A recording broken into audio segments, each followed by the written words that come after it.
E é uma grande honra para nós estarmos meditando sobre situações de liderança.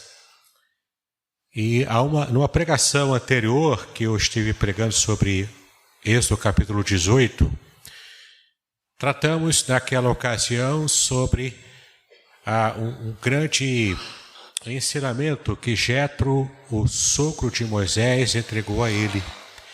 E ele pôde então colocar em prática esse ensinamento, essa dica prática que o seu sogro lhe havia dado.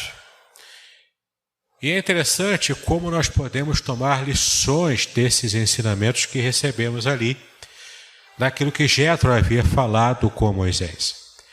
E então, 2 capítulos à frente, como nós estamos vendo aqui no capítulo 20, nós vamos ler, nós vemos que algo muito especial acontece e que também demonstra a importância da liderança de um homem de Deus que tem uma característica própria de estar de fato agradando o Senhor e estar no centro da vontade de Deus. Vamos ler então Êxodo capítulo 20, do versículo 18 até o versículo 21. E esse texto diz para a gente o seguinte: E todo o povo viu os trovões e os relâmpagos e o sonido da trombeta e o monte fumegando. E o povo, vendo isso, retirou-se e pôs-se de longe. E disseram a Moisés: Fala tu conosco e ouviremos.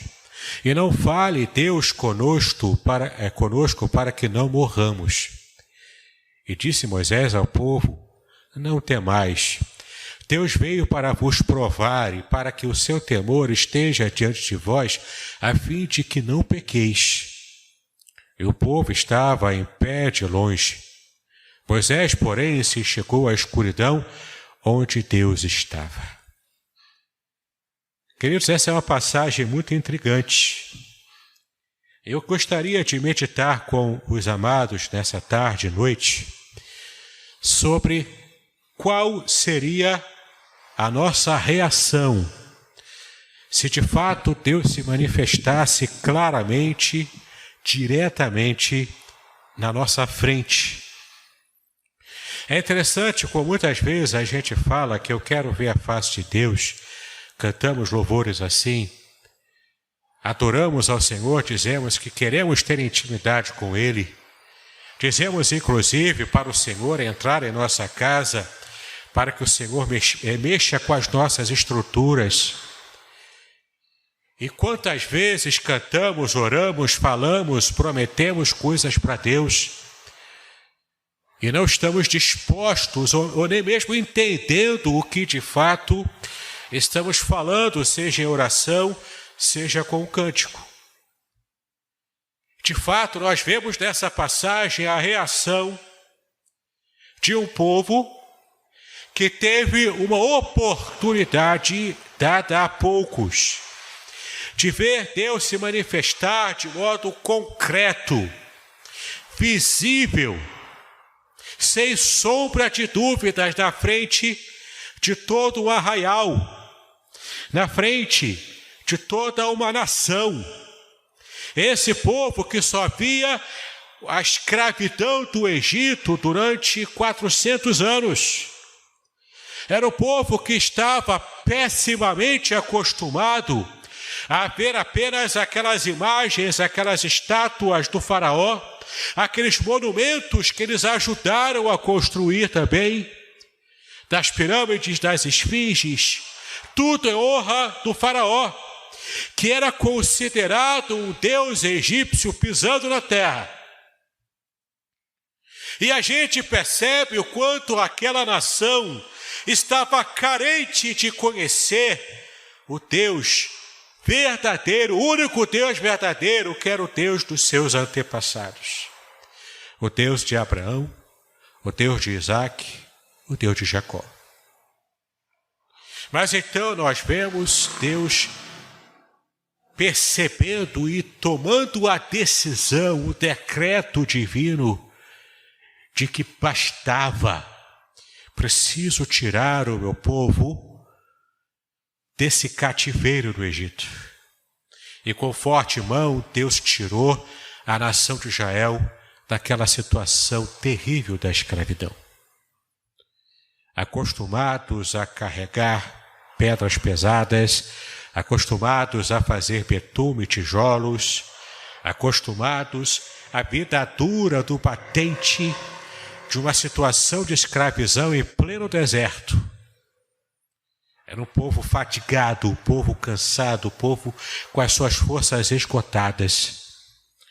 Então Deus milagrosamente tira o seu povo daquela situação. Estava conduzindo o povo em meio a milagres extraordinários.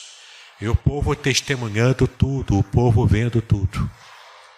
Então aqui, no pé do Monte Sinai,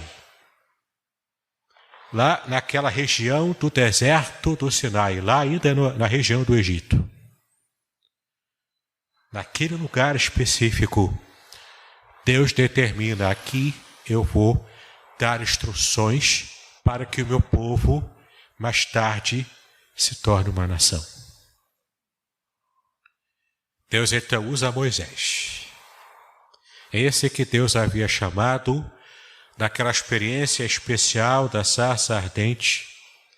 Ele estava então trabalhando o caráter de Moisés.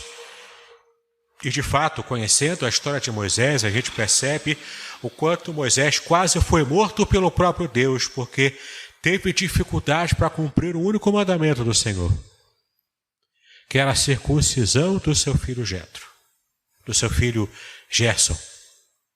Então temos aqui o Moisés que estava sendo moldado por Deus. Em sua experiência de vida, ele estava conhecendo de perto o Deus dos seus antepassados. E é interessante a gente perceber o quanto Moisés estava tendo essas experiências muito próximos de Deus, a tal ponto que o próprio Deus testemunha de que com Moisés Deus falava face a face como quem fala com um amigo.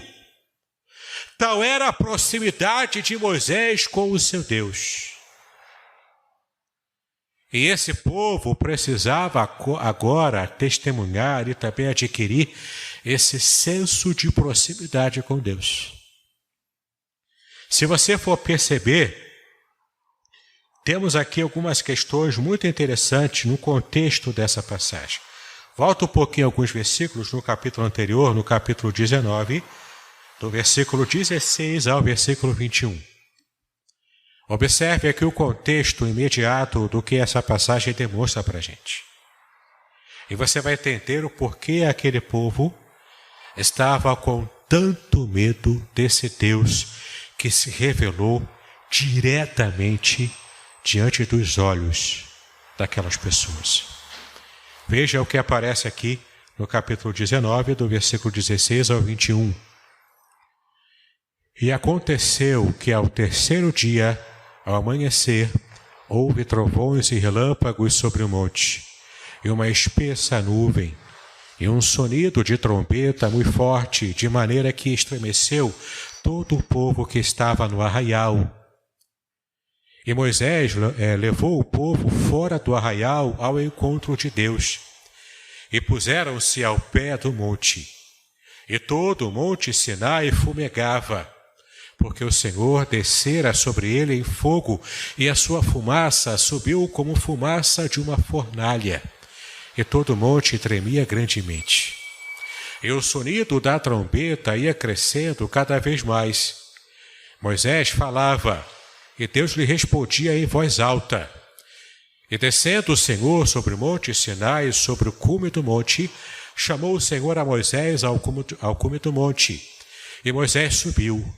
E disse o Senhor a Moisés, desce, adverte ao povo que não traspasse o termo para ver o Senhor, para que muitos deles não pereçam. É interessante que nós percebemos aqui Deus tendo cuidado ao se revelar a Moisés, tendo cuidado de preservar e proteger o povo, porque Deus sabia de que nem todos os que estavam ali experimentando aquele momento espetacular de revelação